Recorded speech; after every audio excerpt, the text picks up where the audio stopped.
Good morning, ICC friends. It is Xaviera, and I am here with a beautiful woman who may be very familiar to you. I'm here with Love and Hip Hop Miami star, Miss Veronica Vega. Oh, Lord. I never thought that would be the intro. Well, redo. Oh, no, I'm cool with it. I just can't. No. I'm cool with it. I'm cool with Veronica Vega. Yes. That's it. Hey, if Yes. you know it, then cool. But no, I just never imagined in a million years that Love and Hip Hop would be attached to it. That's Okay, what well, you know what? Let's jump right into Love and Hip Hop Miami. Being a Miami native, how was it for you with this big franchise coming to your city? Were you like, oh, I have to be a part of this? Or did it take some coercion? No, it was definitely, it took a lot. It took a lot for us to be a part of the show. Like, myself and my team didn't really think that it was the direction that we wanted to go in. So it took us years, actually. But I do think that I did think, even if I wasn't going to be on it, that it was a great thing for our city in every way. And I think that that having Trick and Trina on there and them being such a big part of our culture and our community, for them to be a part of the show, for people, even for children or like people growing up now that didn't know them then, for them to know, where the culture came from, what you learned from or know came from. So I think it's a great thing. And now, I'm more like, I'm glad that I did it. I am glad because no matter how the edits happen, I'm still from Miami, and I never back down from being from Miami, and I'm proud to be on it, because if anybody is gonna rep Miami, it's gonna be me. So I'd rather just, however it's edited, be there on the forefront and represent for my city. It's true. It's good for you to be able to give a true representation of your city. Exactly. So how's life as a reality star? Like, what was the most difficult or challenging part about being on a reality TV show? Because I know now because now you're a recording artist, first and foremost. Right. So I know you're no stranger to photo shoots and being in the public eye, but how did it go from, okay, my artistry to now I have a camera following every piece of my, how is it as far as Well, they don't follow every single piece. Okay. I wish they did. Because I feel like if you followed every piece, then everything would make more sense. Gotcha. But it's timed a certain way. But I think it has been a great thing. I think it has been a great experience in every way. I think I've learned another side of the business that I'm very intrigued by.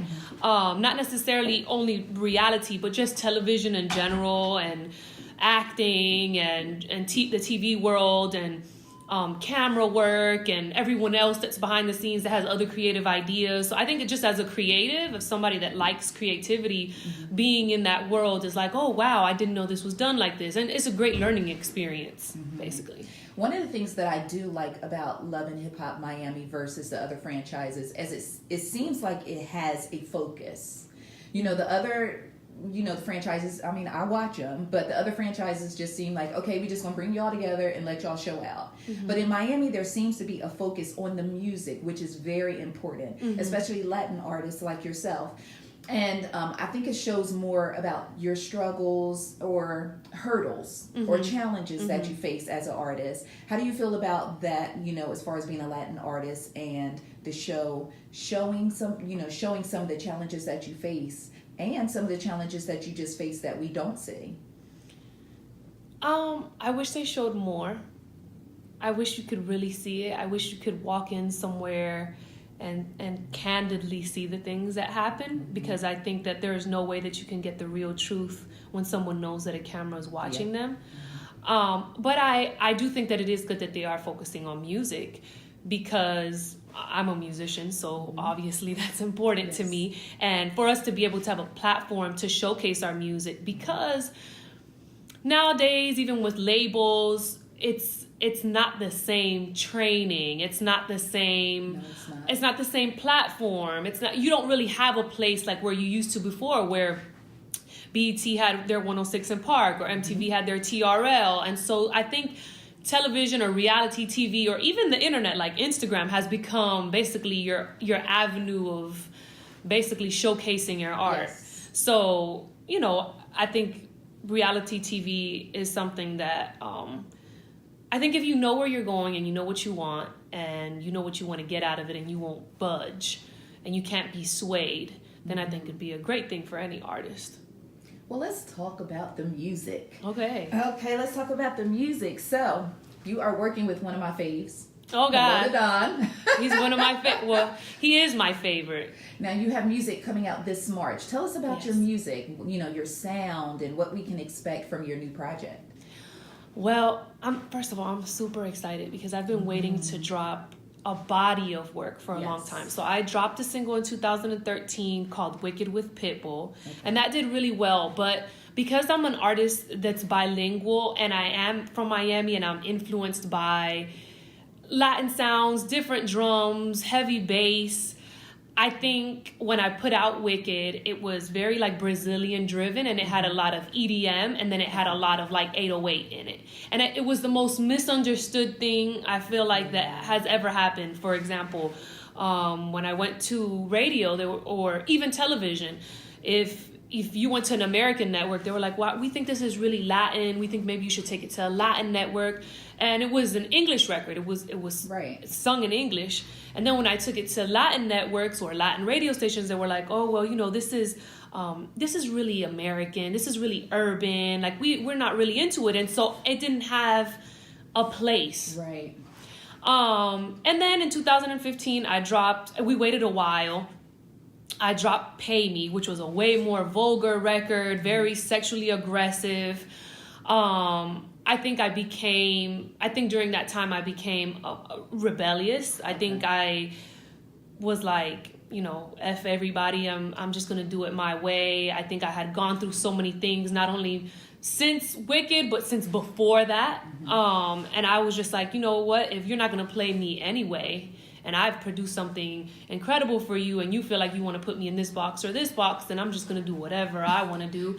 And if you don't like it, you don't like it. You don't like it anyway. So I'm just going to do what I want. But now I think a lot of people have a perception that I am a rapper, and I do get into rapping, but I'm not an MC, so I can't really be like, okay, I'm about to spit to you. No, but I do like having fun. Yes. And I think sometimes people take it really serious and they're like, she's not an MC, or is she an MC? And I really love to sing. And I've loved to sing since I was really young, and I've been doing it for very many years. So on this EP, I'm actually showcasing singing, as well as some chants and things like that. But it's putting everything together. Everything, like, you finally understand everything, and it comes together in one idea. So I'm really excited about that. And I have new singles coming up and new videos, and I was able to sit down with the directors and direct some of my own stuff. So that's awesome. Creatively, I feel like I've grown so much, and I do feel like I look up to so many young artists that are out now, because I feel that they're just so ahead of the curve, and they really do believe in themselves, and they really do have a vision, and there's so much technology now to be able to bring your vision to life. And I think a lot of younger people than me have inspired me with my new project. I think when I first started, older people inspired me, and now when I look at the youth, I'm like, wow, you guys are incredible. Like, you guys can really, I feel like if we teach the youth how to, I guess, direct that energy, yes. I think that they can change the world more so than we could have, or the generations before me. So I'm just excited about my project in general, and I'm excited for the young people to listen to it and judge it. Because your energy, you're just like, oh my, your energy is so great. So I'm excited about the project. Thank you. Well. I'm very excited. And for those people who don't know who Polo is, Polo has done Fergie, he's done Pussycat Dolls, he's done Chris Brown, he's done Carrie Hilson. Carrie Hilson is signed to our label. Mm-hmm. And, before I started working with him, that he was like my dream producer. Yes. So this was like something that I can't explain to somebody. Like, when I met him and I was like, I really want to work with you. Mm-hmm.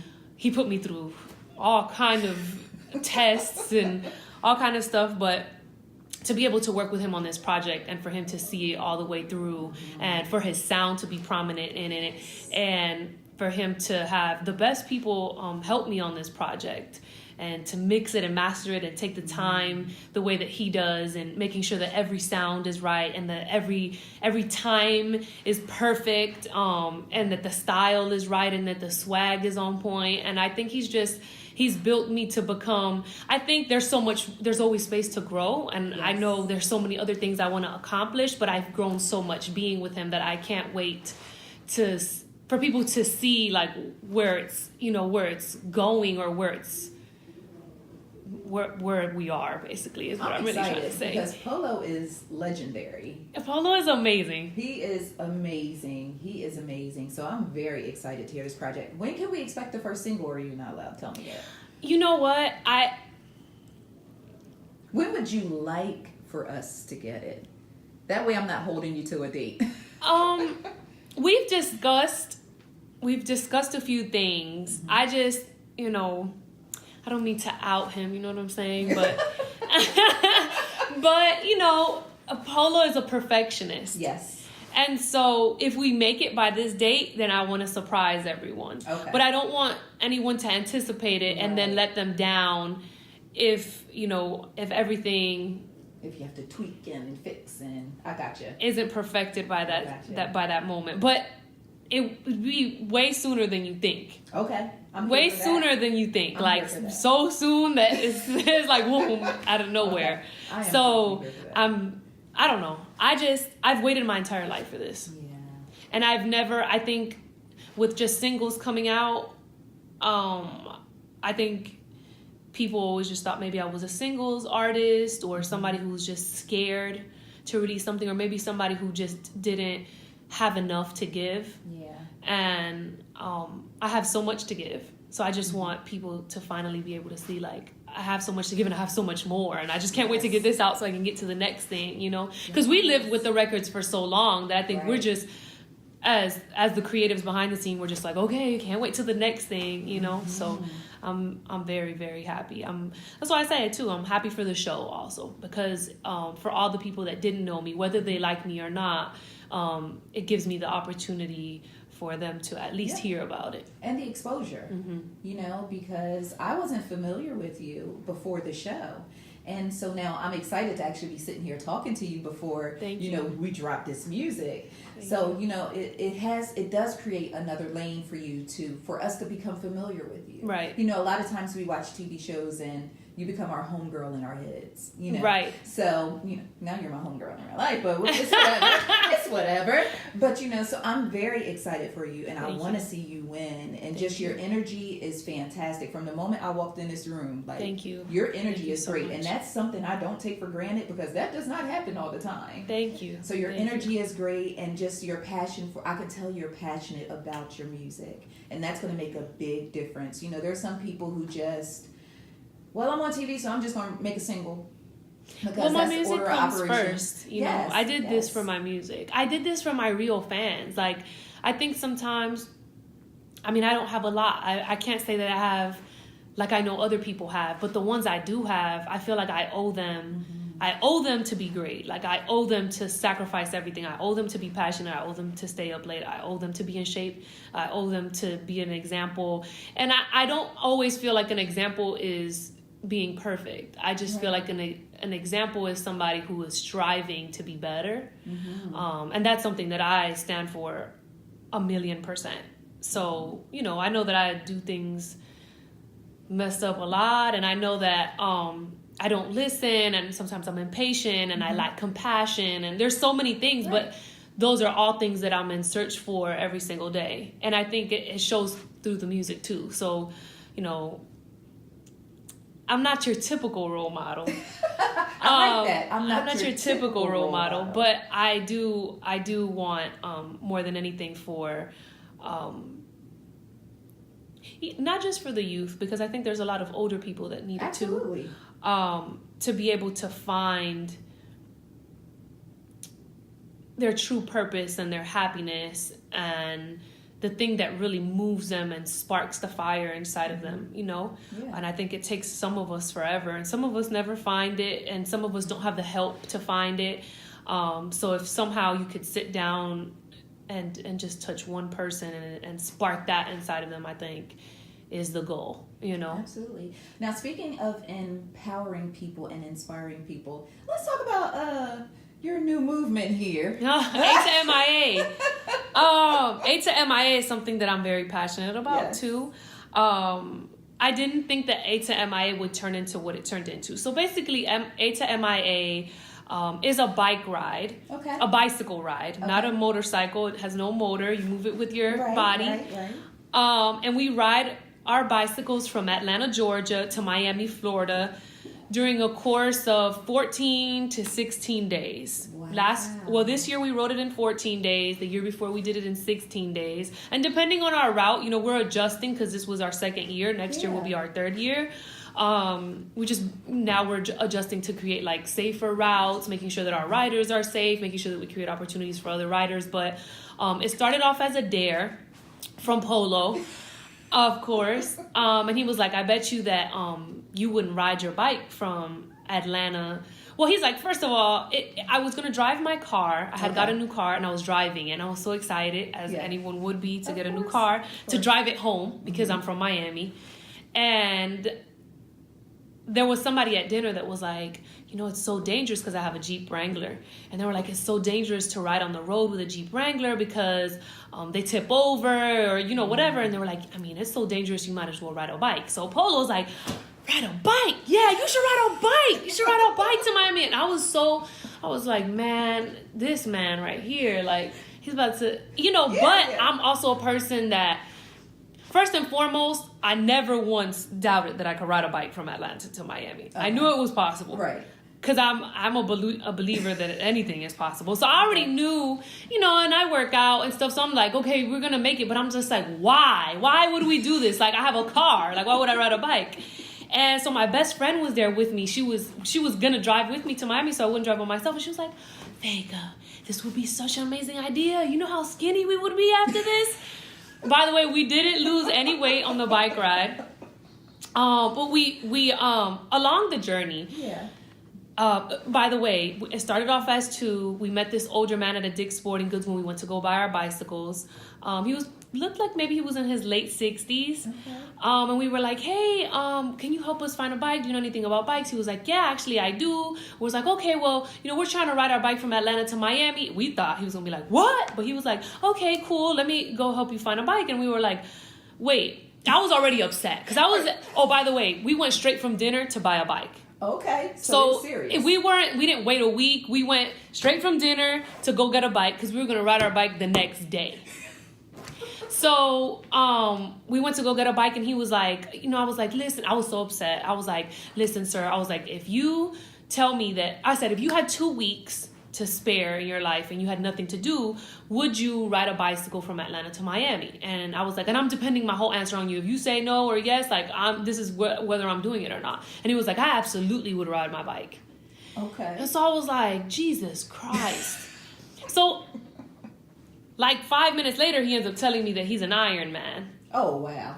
And that he's done like 3 Ironmans before. So I'm like, man, I done got myself. So I was like, well, you know, if you think that it's nothing, I said, you should come with us.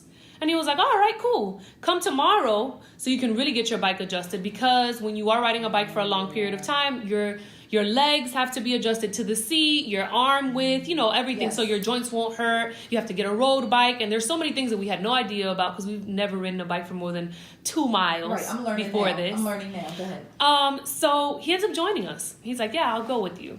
Then Polo's brother, we go to Topgolf to tell everybody in Atlanta that we're about to ride our bikes. And he's like, I want to go. So we leave and it's 4 of us. 2 other people join us along the way. Wow. And we do make it to Miami. But long story short, we learned a lot of things on the bike ride. You learn to work as a team. You learned that together you're more powerful than you are separate. It rained on us. We rode every single day without. We stopped every night at a hotel. But you know, I think it's a more mental thing than it's a physical thing. Mm-hmm. There was no real reason to do it besides doing it for yourself, right? And so in that moment you realize, like, am I a person who's a quitter? Would I do something for myself? Like, there was no, when you find that there's no real reason for you to do something besides creating that real feeling for yourself or for whoever it is that you decide, it made me really realize also like what you make important is what is important. We learned how to deal with difficult tasks in the moment that they happened. I think sometimes we procrastinate. In this situation, you cannot procrastinate. You're in the middle of the street. You also learn to prepare better. You learn how to treat people better. You don't want to mistreat somebody that you're on the road with for 14 days. I think some people have better days. Some days are better. Some days are worse. There's so many things that you even learn about yourself, about when you're willing to push and how well you do work as a team with someone else, and how you would move in a time of frustration. And when you're tired, how can you help someone when you're tired, and how can you have patience, and creating patience and understanding that this may be something that you don't see the end to because we've never done it before. But that was another life lesson that we were like, wow, this goes, or like, it mirrors life so much, where you know you're going somewhere and you know where you want to go, but you don't know how long it's going to take to get there. And on the journey, you fall off the bike. Like, we've had people fall off the bike, get chased by dogs, like so many things. And you were just like, are you going to get back up and ride it and keep riding? Or are you just going to be like, you know what? Because at any point you could just get in a car and go back home. Yeah. At any point you can quit, because it wasn't for money. Right. It was for you. It was whether you can do it or not. So I think we all learned like what we were really made of on that ride. And like I said, getting to Miami, we didn't know when we were going to get there. We approximately were going to get there in 2 weeks, but we didn't know. And every day you ride, you're like, man, I've ridden 50 miles and we're still so far. And you're only like a city away, and that's defeating. And I think in life the same thing happens. Like when you're trying to achieve something, you're like, oh my God, like losing weight, getting in shape, like it just applies to everything. I feel like the bike ride was like, it was like life in 14 days. So you could kind of like learn how to move through life. You know what I'm saying? About writing a book about that experience? Because we actually have spoken about that. I'm sitting here like, I want a bike. I'll be on a tricycle next to you. But I think that you guys are more than welcome to come this year when we ride off, even if you want to just come for the initial miles that we do, just to feel the energy, because we also came across a lot of people along the way that were like, I would never do that. I don't think that it's possible for me. Last year we had a person who was over 400 pounds do the ride. And he made it. It also teaches you that everybody is at a different pace in life, and it's just, there's so many life lessons in the bike ride that we decided that we wanted to continue to do the bike ride. And so next year, we're giving the opportunity to different riders by the way, so this year when we did it, first year Polo sponsored us. Okay. This year I sponsored 6 riders, 6 new riders that I didn't know.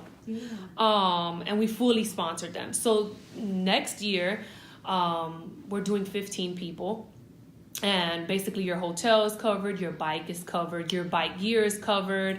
And basically I felt at the end of the bike ride that Polo gave me a life opportunity that could never be taken away. And I wanted to be able to give that to someone who really wanted to learn and who really wanted to experience something, a one-in-a-lifetime experience. And somebody asked me this question. They were like, when we were along the route, the first trip, they were like, what's more expensive? They were like, you think that it would have been more expensive to fly? And I was like, this is like a $3,500 trip.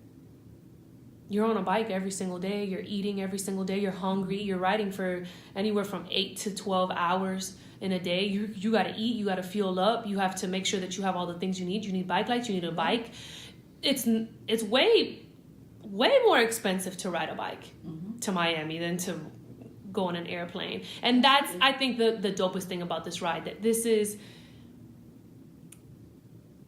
you have the opportunity to fly, but you want to ride it out. And I think that this is a lesson for anyone who actually wants to do it. So to create the opportunity for someone to do it for free, it basically, I'm basically telling you have no excuse. A lot of people, when we were on the ride, were like, I can't leave my job. I don't have the money to do it. And those are all real reasons. There's a lot of people that they just can't afford to do it. And I don't even mean money wise, it's just life wise. Like maybe they're not healthy enough, or maybe they have children, or maybe they, whatever it is. So to be able to give you this and be like, here, like Polo gave it to me, and be like, I'm giving it to you. I'm giving you all you need is to bring your heart. Wow. You know, bring your heart and your mind, and if you do it, you'll come out with so much more than what I actually gave you. You'll give yourself more than what I can possibly give you. So that's what the bike ride essentially turned into, you know. So I'm super proud of that, because like I said, on the bike ride, I've learned so many things. That's when I realized, like, I'm very impatient. I lack compassion. I want to be the winner instead of bringing the win for everyone. There's just so many different things that I feel like I learned. And this year I learned more about being a leader and what a leader means. And I feel like a leader is more about being in the back and watching the front than being in the front. So I just feel like I've grown so much from it. In the first year I learned to be a rider. The second year I learned more to be a leader. And then this year is more like, how do I plan? How do I make sure that everybody's okay? So I think there's so many things. I think it's different for everyone. Absolutely. I think everyone learns different things. And I think that you face all of your biggest fears on this bike ride, and you'll realize that your biggest fears wasn't riding a bike, and your biggest fears wasn't facing a shark, and it wasn't drowning, and it wasn't being in a fire. Your biggest fears was facing yourself. Yeah. That's such a beautiful experience.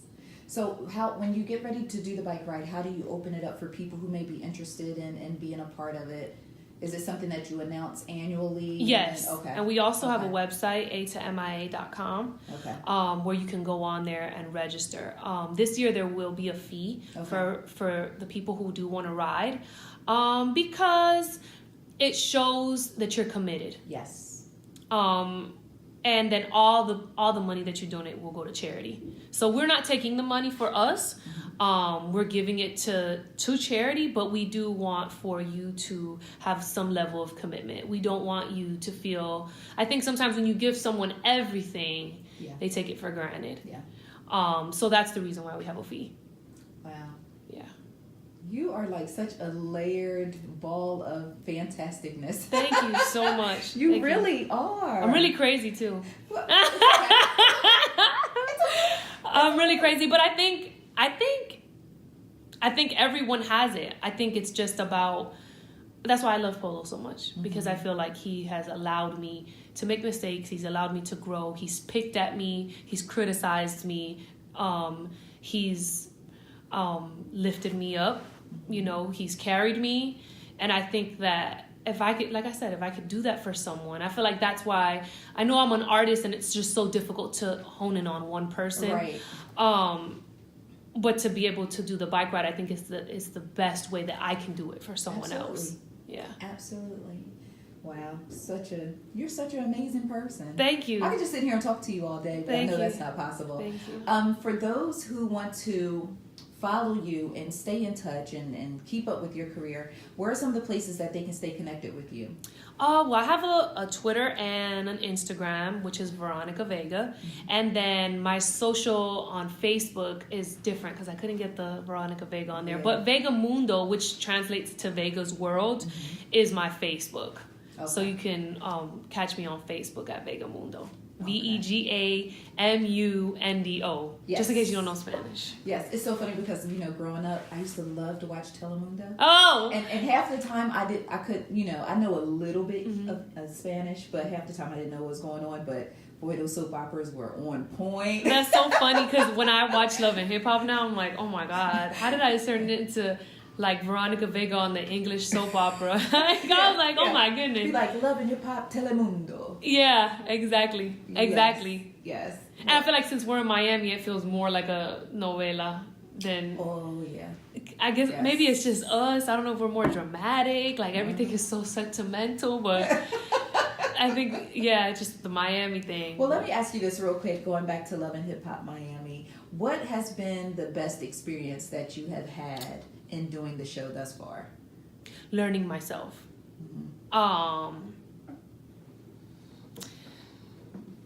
I think Polo definitely taught me this, and I've experienced it with him. But if you don't stand for something, you fall for anything. And it was the best way for me to be able to live that. On the, you know, with any show or with anything that you do that you're not producing, I think Right. there's certain ways that they want to portray certain things, and I stand firm in, you know, who I am or what I want to do, and it comes with criticism, but I feel like when you do stand for something, then you're willing to take whatever comes with it, good and bad. I always hear, I think it's Charlamagne, he said, when you stand in your truth, people can't use it against you. That's true. Pitbull also tells me all the time, he's like, you know, he had told me an experience that was really embarrassing to him, and I was like, oh, well, I don't want to tell you my most embarrassing experience because it's too embarrassing. And he was like, you know, the thing about embarrassing things is once you tell them, they're not embarrassing anymore. And I was like, wow, that's so true. It is. It doesn't count anymore. It's just, Right. It's out there, you know? So I think it's the same thing with your truth, you know, which is basically what embarrassment is. Yeah. Yeah.